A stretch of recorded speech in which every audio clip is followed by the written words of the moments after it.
अगर कभी तुम्हारे फोन पर ऐसी कॉल आए जो उठाने के बाद कभी कटे ही नहीं, तो याद रखना कोई तुम्हें सुन रहा है और शायद देख भी रहा है। राहुल एक साधारण सा लड़का है जो शहर के बाहरी इलाके में अकेला रहता है। उसे रातों से डर नहीं लगता था क्योंकि वो खुद को बहुत मजबूत समझता था। हर रात ठीक 2:17 पर वो अपनी छत पर टहलने जाता। ये उसकी आदत बन चुकी थी। लेकिन उस रात कुछ अलग हुआ। घड़ी में समय लगभग रात के 2:16 हो रहे थे और तभी राहुल का फोन बज उठा।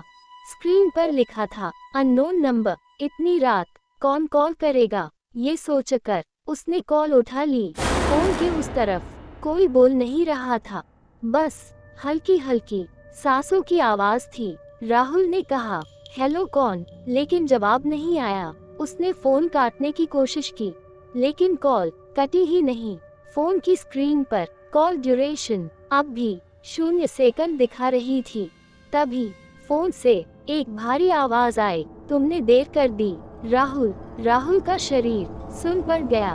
उसने डरते हुए पूछा तुम कौन हो। दूसरी तरफ से धीमी हंसी आई और आवाज बोली जो तुम्हारे पीछे खड़ा है।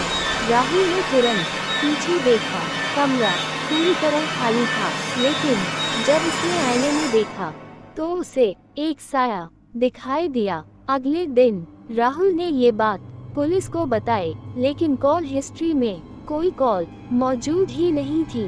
पुलिस ने कहा शायद वो सपना था, लेकिन राहुल जानता था वो सपना नहीं था। अगली रात ठीक 2:17 फोन अपने आप बज उठा। इस बार स्क्रीन पर लिखा था राहुल के हाथ कांपने लगे क्योंकि कॉल उसी के नाम से थी। उसने कॉल उठाए और जो आवाज आई वो उसी की आवाज थी। मत उठाना, लेकिन तुम उठा चुके हो। राहुल चीख पड़ा, ये सब क्या है। फोन से आवाज आई, आज से 3 साल पहले इसी रात तुमने एक एक्सीडेंट किया था। राहुल की आंखों के सामने एक पुरानी याद तैरने लगी। अंधेरी सड़क, तेज गाड़ी और एक आदमी जो सड़क पर गिर पड़ा और राहुल डर के मारे भाग गया था। आवाज बोली, मैं वही हूँ जो उसी रात मर गया था। राहुल ने कांपते हुए पूछा, जिंदा कैसे हूँ। फोन से आखिरी आवाज आई, क्योंकि इस एक्सीडेंट में तुम नहीं, बल्कि हम दोनों मर चुके थे।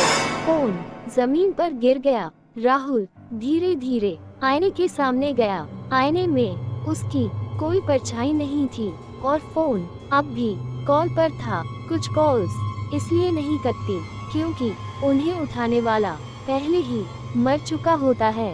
दोस्तों, आपको हमारी कहानी पसंद आती है तो चैनल को लाइक, सब्सक्राइब जरूर करें।